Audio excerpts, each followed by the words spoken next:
Hey, what's going on? It's your boy B. I came here to talk some boxing with the thousands of True School Sports subscribers. Now, where's my brethren in the great city of Liverpool? And you know what? Speaking of Liverpool, got the Everton kit on. And in the spirit of this video, we're going to talk about the rematch this weekend between Tony Bellew, David Haye. I'm excited about it, man. Tony Bellew, David Haye. Could be a good fight. First fight was pretty good.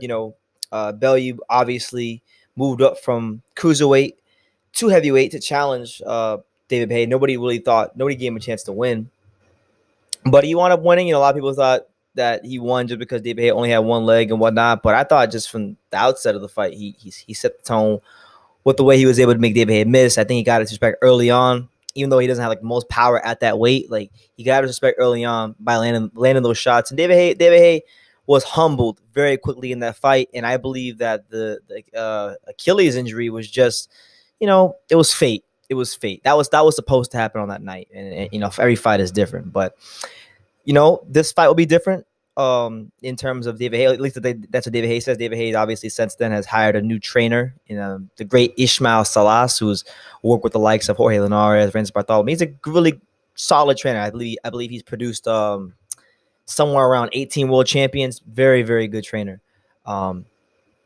But there's an old saying, you can't teach an old dog new tricks. And I'm actually in agreement with Tony Bellew. Like I think in this fight, you might see David Haye for the first 2-3 rounds, get on his back foot, flick that jab out, kind of fight more in like that Cuban style because that's the style that Salas trains a lot of his fighters to fight in. But once they get closer and they start exchanging, and you get into those middle rounds, I believe he will revert back into form. Bellew, not the fastest guy in the world, not the most athletic guy in the world, but he's intelligent fighter, got smart feet. And I think he's gonna win, man. I think he's gonna be victorious. I think I'm gonna go out on a limb. I could be dead wrong. I've been wrong before, but I'm gonna say Tony Bellew retires David Haye this fight. This will be David Haye's last fight. All right, David Haye will retire this fight, because he will revert back to form. And the crazy thing is, in a weird way, it's like there's some things about people. Like sometimes people's greatest. Like sometimes the worst things about people are also the best things about people in certain scenarios. Like Tony Bellew is one of those people, and I even heard him just say this in an interview. He's one of those people that no matter what he achieves in his boxing career, and mind you, he is probably the poster boy for overachieving in this damn sport because he wasn't supposed to be here. He wasn't supposed to win the cruiserweight title. He wasn't supposed to have a world title fight at Goodison Park and sell 40,000 plus tickets. He wasn't supposed to move up and fight David Haye in a big box office fight and win. He was supposed to get slaughtered in that fight. And just time and time again, he's shown that, look, he just keeps winning, even though people write him off. He just keeps winning and winning and winning, and you almost ask yourself, when is it going to end? But it hasn't ended in recent times. And if you look at his career, if you can be objective about his career, if you can get past the fact that he is a loudmouth scouser, he is a fat cruiserweight. If you get past those facts, just look at him as a fighter, look at what he's accomplished in his career, the fighters he's beaten. Tony Bellew probably, believe it or not, probably one of the more underrated fighters in boxing. You look at guys like the names he has on his resume, guys like Nathan Cleverly, been a world champion, Isaac Chilemba, obviously Macabre, who was a good fighter, BJ Flores, solid fighter, David Haye, stopping him. But I would say, Chilemba, Haye, Cleverly. The only guy that's really dominated Bellew, and you gotta consider this. This is a man in Bellew who's had over 30 fights in his career, been world champion. The only guy that's ever dominated this man, who's ever thoroughly outclassed Tony Bellew, any weight class he's fought in, is Adonis Stevenson. And I know a lot of people have kind of grown cold towards Adonis Stevenson because he didn't make the Kovalev fight. That didn't happen, but make no mistake about it, Adonis Stevenson, quality fighter. So my prediction, I'm gonna be making more videos about this fight because I like this fight. For those of you who don't know, I do like Tony Bellew, man. I think I think his story in boxing is really good. Like this is a guy that really, and he's actually probably one of the reasons he's one of the reasons that for the time being, until I see otherwise, I will continue saying like Eddie Hearn is the best promoter in boxing, because this is a guy that when Eddie Hearn first signed him, right? If we can go back to when Eddie Hearn first signed Tony Bellew wasn't no damn box office fighter. Tony Bellew was supposed to, at best, be just your regular club fighter that fades off into obscurity and just be, at most, a good little British champion. He wasn't supposed to make it to the world level. He wasn't supposed to become what he's become in boxing. But, Eddie Hearn guided him to that. He's done his job in the ring and winning fights he wasn't supposed to win. So it's turned out quite well for Tony. And yeah, you're gonna see David Haye revert back to form in this fight. I definitely do agree with Tony on that. I will say this though, David Haye at least is giving off the impression that he's taking Bellew a lot more serious this time, because in the build up to the last fight, and I remember I followed that build up so closely, like probably more closely than most fights, because it was so entertaining. There was a genuine disdain between Bellew, Haye, Hearn. They didn't like each other, so that it made for an exciting build up, and followed it closely.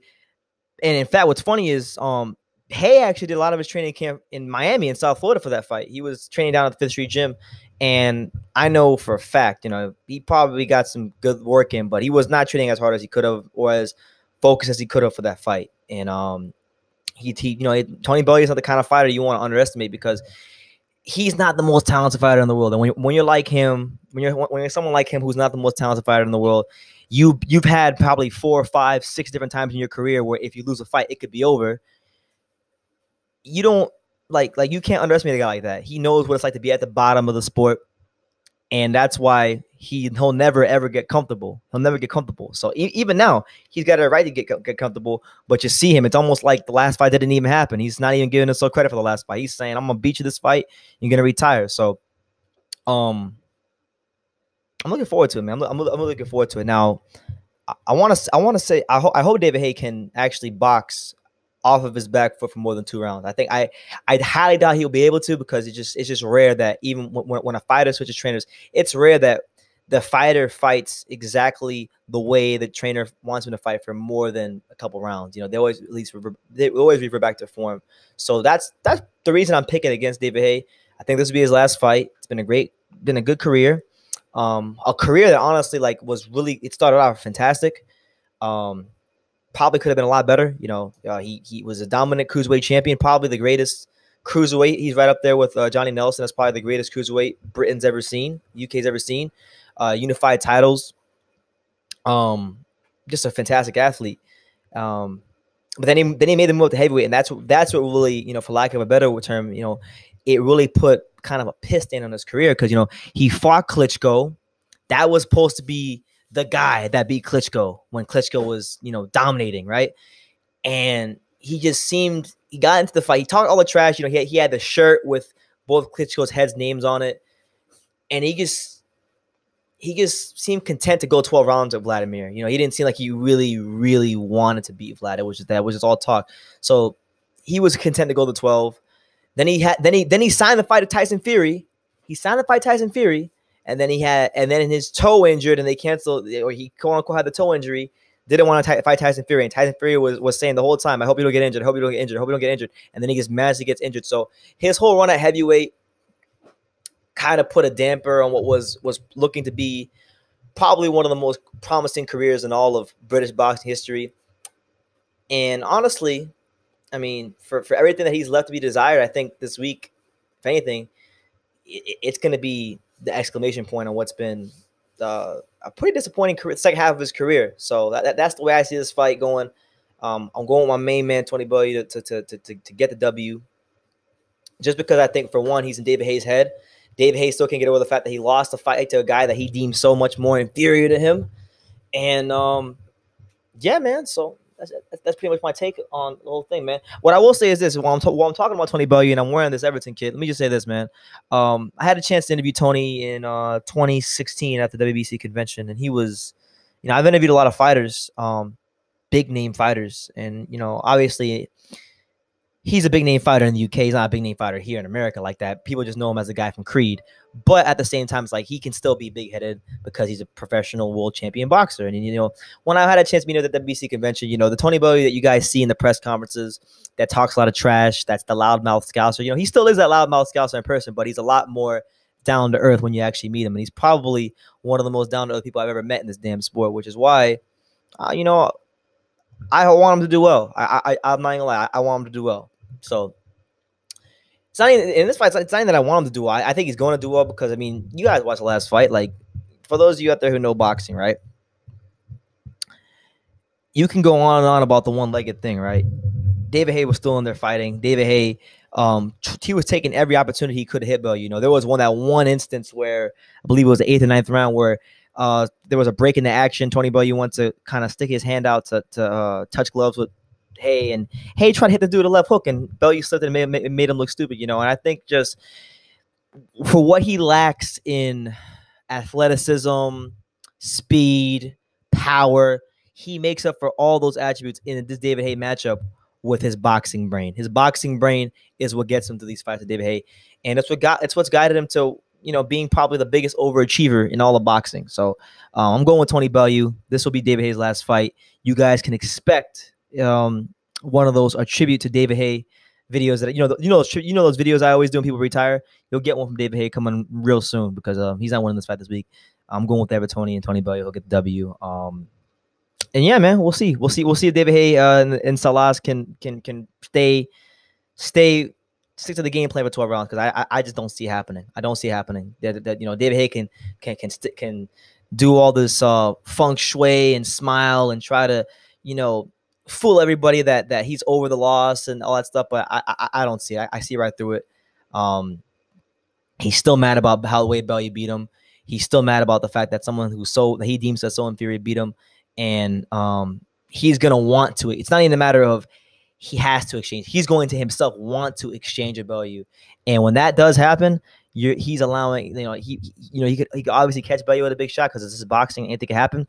But at the same time, Bellew is very underrated defensively, and that's where David Haye is going to go wrong in this fight. So we'll see what happens. But May the 5th, Cinco de Mayo, Tony Bellew versus David Haye, the rematch. Let me know what you guys think in the comments down below. Take the time to subscribe. Who you got?